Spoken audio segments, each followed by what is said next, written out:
வணக்கம் விஷன் 9 டிவிக்காக நான் உங்கள் லக்ஷ்மி நாராயணன். இப்போ நம்ம பார்க்க போகிறது வார ராசி பலன் 16ஆம் தேதியிலேருந்து 22ஆம் தேதி வரை இப்படி இருக்க போது தான் பார்க்க போகிறோம். எப்போதும் சொல்கிறதாங்க, லக்னத்துக்கு பாருங்கள். உதாரணமாக ஒரு மகர லக்னம் விருச்சிக ராசினா நீங்கள் விருச்சிக ராசிக்கான பலன்களை பார்க்குறோம், மகர ராசிக்கான பலன்களை பார்க்கும்போது நல்லாயிருக்கும். இதோட வீடியோட எண்டில் டிப் ஆஃப் த வீக் இருக்குது, மறக்காமல் பாருங்கள். ஸோ என்னடா அது தசாபுத்தி பலன்களை பற்றி எதுவும் சொல்லலைன்னா, இப்போ தசாபுத்தி பலன்களை நம்ம தனி வீடியோவாக போட்டுறோம். காரணம் என்னென்னா, இதுவே பெரிய வீடியோவாக மாறிடுது. ஸோ அது கொஞ்சம் சிரமமாக இருக்கின்றனால அது தனி வீடியோ வரும். ஸோ தசாபுத்தி பலன்கள் தனி வீடியோ வரும், கண்டிப்பாக பாருங்கள்.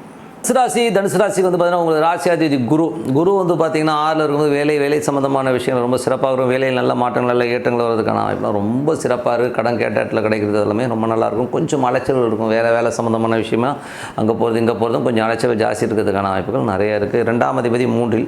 ஸோ 2ஆம் அதிபதி 3ல் இருக்கும்போதே பார்த்தீங்கன்னா கொஞ்சம் வந்து வேலையில் நல்ல ஏற்றங்கள் இருந்தாலும் சின்ன கலகங்கள் இருக்கும். இவங்க இப்படி பண்ணியிருக்கலாம் அப்படி பண்ணிக்கலாம், சின்ன கலகங்கள் ஏற்படுறதுக்கான வாய்ப்புலாம் கொஞ்சம் கவனமாக இருக்கும். 4ஆம் அதிபதியான குரு வந்து பார்த்திங்கன்னா 6ல் இருக்கும்போது வீடு சம்மந்தமான விஷயங்கள், லோன்ஸ் அப்ளை பண்ணுறது இந்த மாதிரி விஷயங்கள்லாம் இருக்கும். ஸோ கொஞ்சம் லோன்ஸு இதெல்லாம் வந்து போட்டு ஒரு வீடு வாங்கலாம் அப்படிங்கிற எண்ணங்கள் இருக்கும். ஸோ சில நேரத்தில் வந்து வீடு பராமரிப்பு வேலைகள் நடக்கிறதுக்கான வாய்ப்பும் நல்லாவே இருக்குது.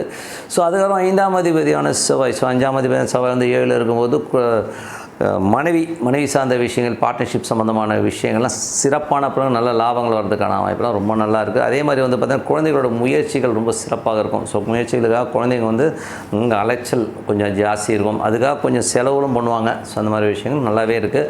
அதுக்கப்புறம் 6ஆம் அதிபதி. ஸோ 6ஆம் அதிபதி சுக்கிரன் வந்து 10ல் நீச்சமாக இருக்கும்போது தொழில் ரீதியான விஷயங்கள், கொஞ்சம் கடன் வாங்குறது, சின்ன அவமானங்கள் தொழிலில் இருக்கும். என்னடா அது இவ்வளோ இப்படி பண்ணணும், வேலையால் வந்து ரொம்ப கேவலமாக பேசிடுவான், அதனால் என்னடா அது இவெல்லாம் இப்படி பேசிட்டாங்க ஒரு மன உளைச்சல் இருக்கும். ஸோ கொஞ்சம் பார்த்துருந்துக்கணும். அதே மாதிரி 7ஆம் அதிபதியான புதன். ஸோ 7ஆம் அதிபதி புதன் வந்து பார்த்திங்கன்னா 9ல் வந்து வக்கரமாக இருக்கும்போது கணவன் மனைவிலாம் சின்ன பிடிவாதம் இருக்கும். நான் இப்படி பேசுகிறேன் இப்படி பண்ணுதேங்கிற மாதிரி விஷயங்கள், மன உளைச்சல், உள்ளுக்குள்ளேயே பொறுமிக்கிட்டே வேலை செய்கிறது. ஆமாம் அப்படின்னு அதாவது சமைச்சு பரிமாறும் போதே தெரியும் சில பேருக்கு வந்து உள்ளுக்குள்ளே வந்து எவ்வளோ கடுப்பில் இருக்காங்க. சார் சுய அனுபவமாக சார் அப்படின்னு கேட்டிங்கன்னா எல்லார் வீட்லேயும் நடக்கிறது தான். காஃபி டம்ளர் வைக்கிறதுலே தெரியும் என்னென்ன விஷயம் நடந்திருக்கு, என்னென்ன விஷயம் நடக்க போகுது. ஸோ அந்தளவுக்கு வந்து ஒரு விஷயங்கள்லாம் இருக்கும். ஸோ கொஞ்சம் விட்டு கொடுத்து போங்க, அவ்வளோதான், வேறு என்ன இருக்குது.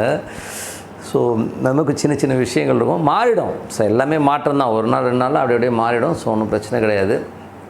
8ஆம் அதிபதி சந்திரன் வந்து பார்த்திங்கன்னா கொஞ்சம் ஜாகிரதையாக இருக்கணுங்க. இந்த மாதிரி விஷயங்கள் போது இளைய சவ சம்மந்தமான விஷயங்கள், பக்கத்து வீடு சம்மந்தமான விஷயங்களை கொஞ்சம் ஜாகிரதையாக இருக்கணும். தாயாரோட உடல்நலம் சம்மந்தமான விஷயம் ஒரு 2-3 நாள் கொஞ்சம் படுத்துகிற மாதிரியான விஷயங்கள், குழந்தைகள் கொஞ்சம் கேள்வி இருக்கிற மாதிரி விஷயங்கள் இருக்கும்.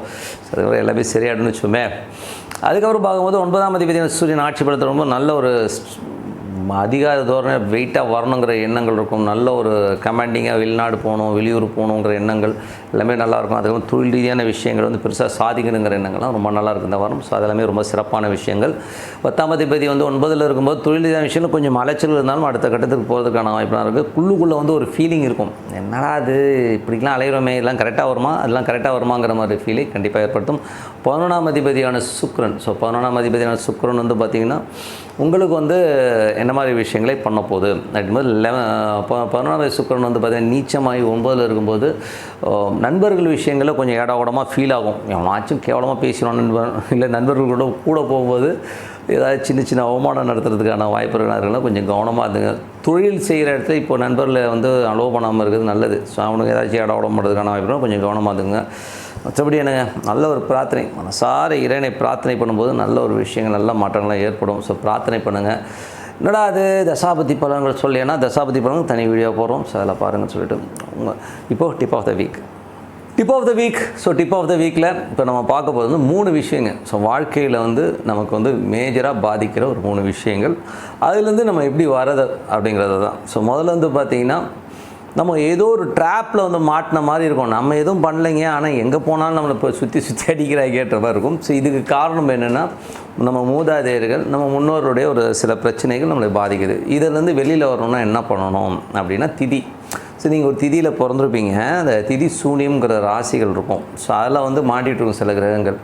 ஸோ அதுக்கான தெய்வங்கள் இல்லை அதுக்கான அந்த திதிக்கான ஒரு மந்திர உச்சாடனங்கள் இருக்கும். நீங்கள் அது சும்மா யூடியூப்பில் போனீங்கன்னா நிறைய இருக்கும்.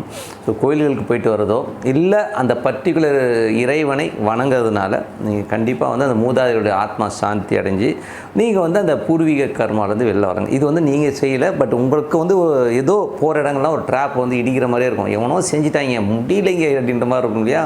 ஸோ அது திதிக்கான விஷயங்கள். ஸோ உங்கள் திதி என்ன திதியோ அதுக்கான வழிபாடு பண்ணும்போது அந்த பூர்வீக கர்மாங்கிறது கண்டிப்பாக விலகுங்க. அதுக்கு அடுத்தது நடைமுறையில் இப்போ டே டு டே லைஃப்பில் வந்து பார்த்திங்கன்னா நம்ம ரொம்ப சங்கடமாக இருக்குங்க, இன்றைக்கி என்ன பண்ணுவேனே தெரியல, டெய்லி ஒரே பிரச்சனையாக இருக்குங்க அப்படின்னு சொல்கிறவங்க வந்து நட்சத்திரம். சரி, நீங்கள் என்ன நட்சத்திரத்தில் பிறந்தீங்களோ ஸோ அந்த நட்சத்திரத்துக்கான தெய்வங்களை வணங்குவதோ உங்களுக்கு பிடிச்ச தெய்வத்தை அந்த நட்சத்திரம் வர நாளைக்கு வணங்குறது ரொம்ப நல்லது. அதே மாதிரி அந்த நட்சத்திரத்துக்கான ஒரு கர்மா நட்சத்திரம்னு ஒன்று வரும், கர்ம கிரகம்னு ஒன்று வரும். அது சம்மந்தமான பொருட்கள் வாங்கி கொடுக்குறது. ஸோ பொருட்கள்னால் கர்ம நட்சத்திரங்கிறது வந்து நீங்கள் யூடியூப்பில் போனால் நிறைய கிடைக்கும். ஸோ அது உங்கள் நட்சத்திரத்துக்கு என்ன கர்ம, உதாரணம் சொல்ல போனால் இந்த கேட்டை நட்சத்திரம்னு வச்சுப்போமே, கேட்டை நட்சத்திரத்துக்கு வந்து சந்திரன் வந்து வரும். ஸோ அப்போ உணவு வாங்கி கொடுக்குறது. சரி, ஏதோ ஒரு உணவு வாங்கி கொடுக்குறது. திருவோணம்னா சுக்கிரன் வரும். சுக்கிரன் வந்து ஏதாச்சும் வந்து பெண்கள் சம்மந்தமான விஷயங்கள், பெண்களுக்கு வந்து ஏதாச்சும் நல்லது பண்ணுறது, ஒரு பெண்களுக்கு வந்து சேலை எடுத்து கொடுக்குறது, இந்த மாதிரி விஷயங்கள்லாம் பண்ணும்போது அது வந்து உங்களுக்கு வந்து அந்த பர்டிகுலர் நட்சத்திரம் வர அன்னைக்கு பண்ணும்போது உங்களுக்கு அன்றைய அந்த டே டு டே லைஃப்பில் இருக்கிற தினமும் நீங்கள் சந்திக்கிற பிரச்சனையிலேருந்து இது வந்து வெளியில் கொண்டு வரும். ஸோ இது வந்து ரொம்ப பெரிய ப்ளஸ்ஸாக இருக்கும். நாளைக்கு என் பேரன் உள்ள பேரன் எல்லாம் சந்தோஷமாக இருக்கணும், எல்லாருமே நல்லா இருக்கணும், எனக்கு நாளைக்கு வந்து ரொம்ப சிறப்பாக அமையணும், நான் ரொம்ப சூப்பராக இருக்கணும்னா நீங்கள் பிறந்த கிழமை. ஸோ நீங்கள் பிறந்த கிழமை அன்றைக்கி இறை வழிபாடு. ஸோ அந்த கிழமைக்கான தெய்வம். ஸோ சனினா குலதெய்வத்தை வச்சுக்கலாம். ஸோ உங்கள் குலதெய்வத்தை பிடிக்கிறது. சாமி எனக்கு குலதெய்வமே தெரியாது அப்படின்னீங்கன்னா ஐயப்பன். ஸோ ஹரிஹர சுதன் ஐயப்பன், குலதெய்வம் தெரியாதவர்களுக்கு வந்து ஹரிஹர சுதன் ஐயப்பன்னா குலதெய்வமாக வச்சுக்கிட்டு நீங்கள் வழிபாடு பண்ணும்போது ஸோ அது வந்து வேறு ஒரு லெவலில் வந்து உங்களை கண்டிப்பாக கொண்டு போவாங்க. ஸோ அது வந்து நீங்கள் பண்ணி பாருங்கள், அதோடய எஃபெக்ட் ரொம்ப சூப்பராக இருக்கும். ஸோ இந்த மாதிரி இப்போ சப்போஸ் வந்து வெள்ளிக்கிழமையில் வருதுன்னு வச்சுங்களேன். வெள்ளிக்கிழமைங்கிறது யார்? மகாலட்சுமி, சுக்கரனுடைய தினம். ஸோ சுக்கரனுக்கான தெய்வங்களை வழிபாடு பண்ணுறது. ஸோ வெள்ளிக்கிழமை போய்ட்டு இந்த மகாலட்சுமியை வழிபாடு பண்ணுறது, இந்த பெண் தெய்வங்களை வழிபாடும்போது கண்டிப்பாக அந்த எஃபெக்டை கண்டிப்பாக கொடுத்துருங்க. இப்போ புதன் போது பெருமாளை குறிக்கும். ஸோ பெருமாள் கோயிலுக்கு புதன்கிழமையில் நீங்கள் பிறந்தவர்களாக இருந்தால் புதன்கிழமையில் வந்து பெருமாளை போய் வழிபாடு பண்ணுறது ரொம்ப சிறப்பான பலன்கள் கொடுக்கும். ஸோ இந்த மாதிரி அந்த கிழமைகள் நீங்கள் பிறந்த கிழமை அன்னைக்கு அது பண்ணிட்டுருந்தீங்கன்னா உங்களது சந்ததிகள், ஸோ ஃப்யூச்சரில் இருக்கிற சந்ததிகள்லாம் வந்து ரொம்ப சூப்பராக இருக்கும். இந்த 3 விஷயம் நீங்கள் வந்து பண்ணிட்டு வந்தீங்கன்னா அந்த 3 விஷயத்தை வந்து தவிர்த்து எல்லாமே வந்து ஃப்ரீயாக ஆரம்பிக்கும். அது மட்டும் இல்லாமல் கர்ணம்னு ஒன்று இருக்குது. ஸோ கர்ணநாதன்ற ஒரு விஷயம் உங்கள் ஜாதகத்தில் இருக்கும். ஸோ அந்த தெய்வத்தை மனதார உள்ள வழிபாடு பண்ணிங்கன்னா அது சேஃப்டி மெஷர். ஸோ உங்களுக்கு டோட்டலாக வந்து ஒரு சேஃப்டி பண்ணி வைக்கும். ஸோ இந்த பஞ்சாங்கம் அப்படிங்கிற ஒரு விஷயத்தில் வந்து இவ்வளோ ரகசியங்கள் இருக்குது. முக்கியமாக வந்து இதை வந்து நாங்கள் எப்படி இன்னும் வேறு மாதிரி பார்க்குறதா இருந்தால் ஒரு பிரசன்னம் பார்க்குறோம்னு வச்சுக்கோமே, ஒருத்தருக்கு ஜாதகம் இல்லைன்னா நம்ம பிரசன்னம் பார்ப்போம். ஸோ அந்த பிரசன்னம் பார்க்கும்பொழுது இவன் முன்னாடி என்ன பண்ணியிருக்காங்கிறத வந்து திதியை வச்சும், ஸோ இவன் நடைமுறையில் எப்படி இருக்காங்கிறத நட்சத்திரத்தை வச்சும், ஃப்யூச்சரில் வந்து எப்படி இருப்பாங்க அப்படிங்கிறத கிழமையை வச்சும் வந்து தீர்மானம் பண்ணலாம். ரொம்ப சிம்பிளான விஷயம். ஸோ நீங்கள் இந்த வழிபாடை வந்து இப்படியே பண்ணிங்கனாலே ரொம்ப அற்புதமான இந்த 4 விஷயத்த பண்ணிங்கனாலே போதும், அற்புதமான பலன்கள். ஸோ வேலையில் வந்து வேறு லெவலில் வந்து உங்கள் லைஃப் மாற ஆரம்பிக்கும். கண்டிப்பாக பண்ணி பாருங்கள், சிறப்பான பலன்கள் உங்களுக்காக காத்துக்கன்னு சொல்லிட்டு உங்களிடம் விடைபெறுவது உங்கள் லக்ஷ்மி நாராயணன். நன்றி, வணக்கம்.